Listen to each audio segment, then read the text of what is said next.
Hello guys, welcome back to my channel eccentricity. तो आप सब जो है सबको बधाई हो जिनका रिज़ल्ट हुआ है आज। जो है बहुत बहुत कॉन्ग्रेचुलेशन आप लोगों को। आपकी 2 साल की मेहनत जो है रंग लाई है ना। आप लोग जो है अपना मेहनत जो है का रिज़ल्ट आप देख रहे हो, है ना। लेकिन एक चीज़ जो निकल के बाहर आई है वो है एनटीए की रिज़ल्ट में इतनी पार्शियलिटी। तो आज हम लोग वीडियो उसी के पर बना रहे हैं कि ये एनटीए के मार्क्स इतने ज़्यादा जो है अनइवन क्यों है। अनइवन का आपको स्तर मैं बता देता हूँ कि अनइवन का कितना हाईएस्ट स्तर गया है। 27 जनवरी शिफ्ट में, फर्स्ट शिफ्ट में 27 जनवरी शिफ्ट 1 में जो 99 परसेंटाइल मार्क्स आए हैं वो आए हैं 236 मार्क्स पर। कितने पे? 236 मार्क्स पर। और यही यही 31st शिफ्ट 1 पर, 31 जनवरी शिफ्ट 2 में 99 परसेंटाइल आए हैं 151 मार्क्स पे। आप बता सकते हो कितना का डिफरेंस है? 85 मार्क्स का डिफरेंस है, 85। इतनी ज़्यादा पार्शलिटी, इतना ज़्यादा क्या पेपर में आए होगा चेंजेस, कितना हार्ड बना दिया होगा, क्या बच्चे होंगे, कैसा होगा। आपने इतने सारे कंस्ट्रेंट्स हो गए ना। एक तो नंबर ऑफ शिफ्ट्स, 10 शिफ्ट हैं, बताओ 10 शिफ्ट हैं, नंबर ऑफ शिफ्ट्स कितने हैं? 10। ठीक है, उसमें से हर शिफ्ट में अलग अलग नंबर ऑफ बच्चे बैठ रहे हैं, उसमें से हार्डनेस लेवल भी अलग आ रहा है ना। फिर उसको नॉर्मलाइज किया जाता है ना। उसके बाद आप बताओ कि और क्या दिक्कतें हैं, कि अब कौन सा पेपर है कि जो आपको वहाँ बैठे थोड़ी पता चलता है कि हाईएस्ट कितना आ सकता है, क्या है हार्डनेस लेवल, वहाँ बैठ के थोड़ी पता चलता है। और सबसे ज़्यादा जो देखा गया है वो है टॉपिक का डिस्ट्रीब्यूशन। मैथ्स में तो खैर जो है सभी टॉपिक के इक्वली डिस्ट्रीब्यूट आ रहे हैं, लेकिन ये दूसरे सब्जेक्ट्स में कंप्लेन आ रही है कि डिस्ट्रीब्यूशन भी जो है इक्वल नहीं किया गया है। तो इसी के बारे में डिस्कस करते हैं। आपको मैं बताना चाहता हूँ कि इससे हो क्या रहा है। ये 85 मार्क्स को, सिचुएशन को आप एनालाइज देख कैसे सकते हो। आप मान लेते हैं कि एक आर्चरी का कंपटीशन है, ठीक है। आर्चरी से रिलेट करना चाहता हूँ मैं। मान लेते हैं एक आर्चरी का कंपटीशन, ठीक है। आपने सब ने आर्चरी के लिए प्रैक्टिस की है, जैसे आपने जेई के लिए प्रैक्टिस की थी वैसे आर्चरी के लिए प्रैक्टिस की है। अब आर्चरी के टूर्नामेंट में हुआ क्या, आपको वो पता ही होगा कि यहाँ पे स्कोर करते हैं कुछ, होते हैं यहाँ पे कुछ, यहाँ पे कुछ, है ना। तो आर्चरी का बोर्ड लगा, है ना। तो सबसे पहले क्या हुआ, कुछ बच्चे आए और ये बोर्ड की डिस्टेंस थी सिर्फ 10 मीटर। आप मेरे को ये बताओ कि मान लेते हैं अगर 100 स्टूडेंट्स आए होंगे, 100 जो है आर्चर्स आए होंगे, स्टूडेंट्स नहीं, अगर एनालॉजी बिठानी है तो अच्छे से बिठाते हैं। 100 आर्चर ने इस टूर्नामेंट में कॉम्पिटिशन, और 10 मीटर है, ज़्यादा नहीं है, 10 मीटर की डिस्टेंस है, ज़्यादा नहीं है। मान लेते हैं 10 मीटर भी नहीं, बहुत क्लोज कर दो, 1 मीटर का दूरी है ना। और सब ने जो है प्रैक्टिस करके आए, सब कुछ करके आए। आपको क्या लगता है 1 मीटर का दूरी में कितना जन मार देगा बुलजाई? ये नहीं लगता कि सभी जन मार देगा, सभी जन मार देगा ना, क्योंकि डिस्टेंस ही कुछ नहीं बचा। तो क्या है, इजी पेपर हो गया तो क्या होगा, सभी जन मार देंगे, डिस्टेंस ही इतनी कम हो गई। तो इसमें क्या होगा कि जो मॉडरेट वाले होंगे, मॉडरेट वाले स्टूडेंट्स, मॉडरेट वाले आर्चर्स होंगे, और जो प्रोफेशनल वाले आर्चर्स होंगे, उनमें आप कभी भी डिफ्रेंशिएट कर ही नहीं पाओगे। क्यों? दोनों ही जो है बुलजाई मार देगा। तो ये क्या होगा, जो प्रोफेशनल, जो अच्छे से पढ़े लिखे थे, उनके लिए क्या हो जाएगा, ये जो है गलत हो जाएगा। क्यों? उनको मॉडरेट वाली कैटेगरी में रख दिया जाएगा। लेकिन मॉडरेट वाले आर्चर्स के लिए क्या हो जाएगा ये सिचुएशन, अच्छा हो जाएगा। क्यों? अरे उनका तो भला हो गया ना, प्रोफेशनल वाली कैटेगरी में वो भी मार के आएगा, वो भी मार के आएगा। तो इससे क्या होगा कि जो प्रोफेशनल वाले हैं वो अलग स्टैंड आउट नहीं कर पाएंगे। और ये कहाँ सिचुएशन हुई? 27 जनवरी शिफ्ट 1 में बिल्कुल यही सिचुएशन हुई, जहाँ मॉडरेट और प्रोफेशनल में कोई डिफरेंस ही क्रिएट नहीं हुआ और सब जन सब मार के आ गए। अब सिचुएशन समझो, इसी को एक्सटेंड करते हैं। अब ये बोर्ड जो है 5 मीटर दूर हो गया, है ना। अब भी 100 आर्चर आए, लेकिन आपको लगता है कि आप 100 आर्चर में 100 आर्चर मार देगा? नहीं, कुछ अलग डिस्ट्रीब्यूशन हो जाएगा, है ना। कोई मार पाएगा, कोई नहीं मार पाएगा। प्रोफेशनल लोग तो अभी भी मार देंगे बुलजाई में, लेकिन मॉडरेट लोग में कुछ कर पाएंगे, कुछ नहीं कर पाएंगे। और यही क्रिएट होगा डिफरेंस, जो डिफरेंस क्रिएट करना चाहते हैं। आप देखो, आप जब भी परसेंटाइल को देखो ना, परसेंटाइल ये नहीं मैटर करता कि आप कितना बना कर आओ, क्या बना कर आओ। आप सोचो ये इस शिफ्ट में 200 वाला कोई बना कर आया होगा, क्या सोचेगा कि मेरा 99 परसेंटाइल ऊपर आ गया होगा, है ना। अब वो मैटर ही नहीं करता कि आप कितना मार्क्स बना कर आओ, क्या करके आओ, वो कुछ मैटर ही नहीं रह गया है। अब मैटर रह गया है कंपटीशन, और एकदम कंपटीशन, परसेंटाइल ही कंपटीशन है। आप देखो परसेंटाइल होता क्या है, परसेंटाइल डज नॉट से कि आपको कितना मार्क्स है, परसेंटाइल आपको ये बताता है कि आपने कितने बच्चों को अपने पीछे छोड़ा, है ना। तो यही इसलिए मॉडरेट और प्रोफेशनल वाली कहानी आती है कि जब आप मॉडरेट और प्रोफेशनल को एक हार्ड टूर्नामेंट में रखोगे तब उनमें डिफरेंस आएगा। एक आपको इसको ग्राफ से समझा देता हूँ मैं। मान लेते हैं अगर इजी कंपटीशन हो, 2+2 हो या 2x3 हो, है ना, 100 बच्चों को दे दिया जाए, आपको नहीं लगता, और ये वाला टेंडेंसी है कि ये है सॉल्व करके आए और ये है कितने स्टूडेंट सॉल्व करके आए, आपको नहीं लगता कि सभी जन सॉल्व करके आया होगा? बहुत कम ही जन है जो थोड़ा सॉल्व किया, लेकिन मैक्सिमम स्टूडेंट्स क्या किया होगा, सॉल्व करके ही आया होगा, है ना।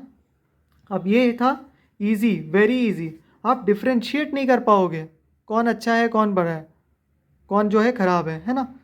यही अगर इससे क्या होगा, एक ग्रुप जो है यहाँ पर आ जाएगा एकदम सेग्रीगेटेड वाला, सबने सॉल्व कर लिया होगा और मैक्सिमम स्टूडेंट्स किस कैटेगरी में आप फॉलो कर जाएंगे, ठीक है।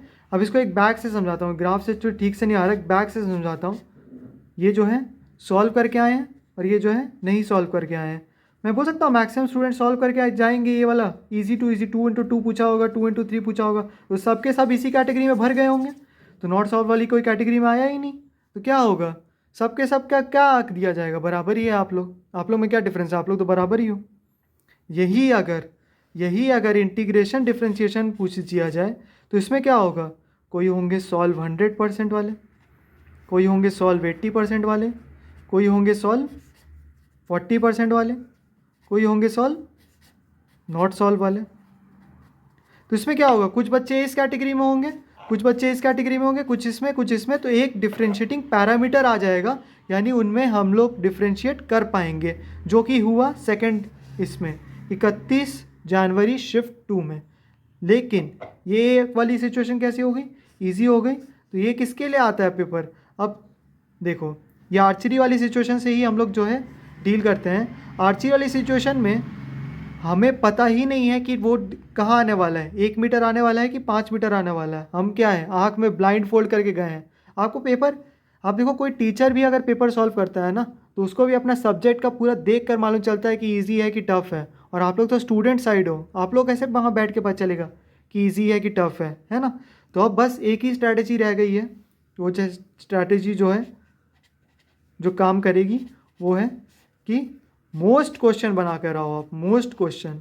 It is does not matter कि अब आप इजी पेपर आए हार्ड पेपर आए क्या आए, मोस्ट क्वेश्चन बना कर आओ बस। क्योंकि इनको देखो ना आप, इनमें किसी को 200 आया होगा, क्या हाल हो गया होगा, यही अगर इसमें होता तो कम से कम जो है आगे बढ़ जाता। मैं ये नहीं बोल रहा कि इनका, और सबसे ख़तरनाक जो एनटीए का है वो है नॉर्मलाइजेशन की टेक्निक। आप किस बेसिस पे नॉर्मलाइज कर रहे हैं ये हम जानते ही नहीं है। वो 16 पेज का पीडीएफ है, अगर आप चाहोगे तो मैं आपको भेज दूंगा, लेकिन 16 पेज का पीडीएफ कौन पढ़ेगा, और इतने डिटेल में दिया हुआ है।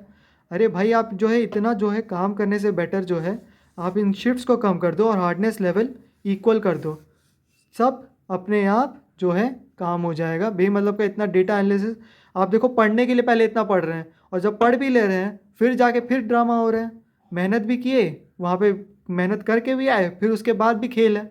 अब उसके बाद खेल कौन खेलना चाहेगा, है ना। तो बस आप इतना करके आना स्ट्रैटेजी। अब ये रह गया जो मेरे को स्ट्रैटेजी समझ में आई है कि आपको मोस्ट क्वेश्चन बना कर आने हैं। अब आप छोड़ नहीं सकते क्वेश्चन, आपको लग रहा है कि ये क्वेश्चन बन जाएगा, नहीं बन जाएगा, लेकिन आपको बना के आना होगा। क्यों, या तो आप ऊपर वाली कैटेगरी में आ जाओगे, और इस कैटेगरी में भी क्वेश्चन बनाना ज़्यादा बेटर रहता। तो बस देखते हैं, और आपको एक और स्ट्रैटेजी मैं बताऊंगा इसके बाद। बस सिचुएशन क्या हो गई है, यही वाली सिचुएशन हो गई है कि अब जो है या तो ईजी आ रहा है या तो टफ आ रहा है, या तो जो है हम लोग जो है बच्चों के बीच में डिफ्रेंशिएट नहीं कर पा रहे हैं। होप जो है आप लोगों को ये समझ में आया होगा खेल, और मेरा जो है एकदम सद्भावना, एकदम जो है मैं कंपैशनेट हूँ उन लोगों के साथ, है ना, एम्पैथी जनरेट करता हूँ जिन लोगों के साथ ये वाला काम हुआ है ना। मेरे साथ हम लोग जो है इस नज़र से देखते हैं, हम लोग स्टूडेंट नज़र से नहीं देखते, टीचर नज़र से देखते हैं, लेकिन जो स्टूडेंट के साथ ऐसा हुआ होगा उसका तो मतलब दिमाग ही ख़राब हो गया होगा कि क्या हुआ क्या नहीं हुआ। उसके लिए बस एक एडवाइस है, छोड़ दो आप नहीं कर सकते पास्ट को कुछ, है ना।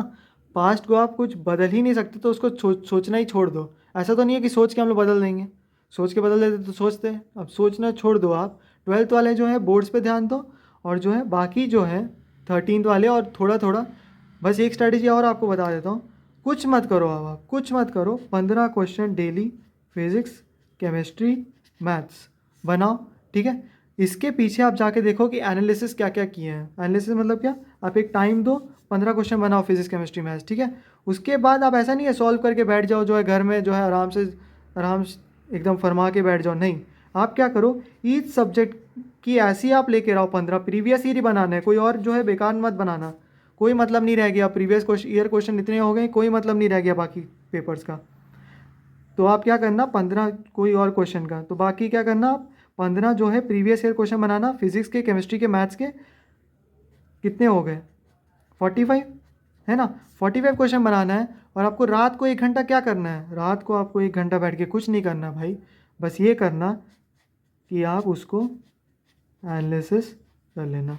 और एनालिसिस में भी क्या क्या करना है आपको, एनालिसिस में भी ये करना है कि आपको देखना है कि वो ट्रिक क्या लग रही थी, आपको ये देखना है कि उसको मैं कैसे बना के आ सकता था। इजी क्वेश्चन भी आप देखना कुछ कुछ छोड़ कर आए होंगे, तो आपको एनालिसिस करनी है कि मैं बना कर आ सकता था, आ सकती थी, या फिर कैसे कैसे और इसको कर सकते हैं। तो सबसे पहला गोल आपका क्या रहेगा, 15 क्वेश्चन रहो, और ये इरिस्पेक्टिव है आप 12 में हो कि 13th में, ये 15 क्वेश्चन वाला रखिएगा ही रखिएगा, ठीक है। अब ज़्यादा दिन नहीं बचा है, अप्रैल वाला शिफ्ट पे जो है ध्यान दीजिए, और प्रीवियस ईयर ही बनाइए। नहीं बनता कोई दिक्कत नहीं है, आप क्या देख लो, पीछे आंसर देख लो, आंसर देख के आप देखो कि क्या लगा है, क्या मेथड था, है ना, क्या मेथड था। क्योंकि खेल कैसा आ रहा है ना, अब मैं आपको बता रहा हूँ जेई मेन का खेल कैसे आ रहा है कि 15 टाइप के क्वेश्चन ही हैं हर टॉपिक में। There are only 15 type question in every topic, vector हो, 3D हो, बाइनोमियल हो, सीक्वेंस सीरीज हो, 15 टाइप के क्वेश्चन। अगर आप ये 15 टाइप के क्वेश्चन से हैबिचुएटेड हो गए ना, आपको पता लग गया कि इस क्वेश्चन में क्या लगाना है, इस क्वेश्चन में क्या लगाना है, तो आपके लिए ही बेटर हो जाएगा, है ना। आप जेई एडवांस का खेल नहीं बता रहे, ये किसका खेल बता रहा हूँ, जेई मेन का, ठीक है। और अभी कोई डाउट वो सब मत करना, दिक्कत कोई दाय नहीं है, कोई लोड वोड लेने की ज़रूरत नहीं है आपको, सब अभी बहुत बहुत लंबा खेल बाकी है। अभी ये तो सेशन 1 हुआ है ना, सेशन 2 बाकी है ना, वो जो अप्रैल में होने वाला है, ठीक है।